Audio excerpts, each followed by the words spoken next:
नमस्कार मैत्रिणींनो, आज आपण घरीच अतिशय स्वादिष्ट खुसखुशीत आणि मऊ बालुशाही कशी करणार आहोत ते पहा।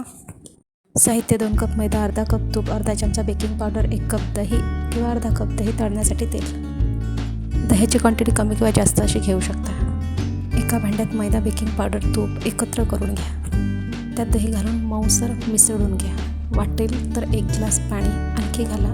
हळूहळू पाणी घातलं तर गोळा अगदी घट्ट न करता हलका घट्ट फिट्ट असा तयार करायचा नाही आहे, तर तो मोकळा डो एकत्र मिसळून घ्या आणि डो तयार झाल्यानंतर त्याला 15 मिनिटं झाकून ठेवा। इथे मी पाक तयार करून घेत आहे। एका पातेल्यात 2 वाटी साखर आणि अर्धी वाटी पाणी। मंद आचेवर पाक तयार करून घ्या। पाक तयार करतानाच वेलची पूड वगैरे टाकून घेऊ शकता। एकीकडे तेल कोमट करायला ठेवलं आहे आणि कट अँड फोल्ड या मेथडने मी डो पुन्हा एकावर एक रचून घेत आहे, जेणे की आपल्या लेयर्स छान येतील।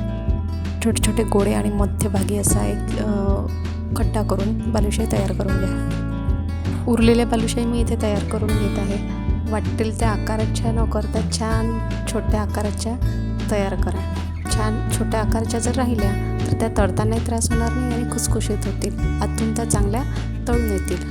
तळताना तेल खूप जास्त गरम करू नका, मंद आचेवर हळूवारपणे तळा। तळताना थोडा पेशन्स ठेवा, म्हणजे तळून छान होईल। गोल्डन ब्राऊन होईपर्यंत त्याला आपल्याला तळायचं आहे। इकडे मी उरलेल्या डोच्या पुन्हा काही बालुशाही तयार करून घेत आहे।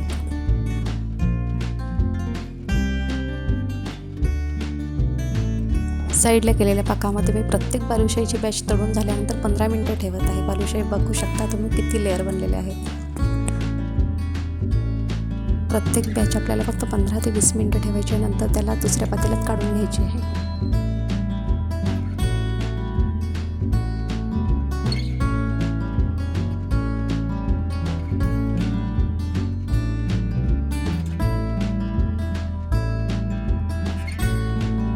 माझ्या बालुशाहीची ही शेवटची बॅच पाकामध्ये आहे। बालुशाही तयार आहे। मला जर ही रेसिपी आवडली असेल तर व्हिडिओला लाईक, चॅनलला सबस्क्राईब आणि बेल आयकॉनला क्लिक करा। धन्यवाद।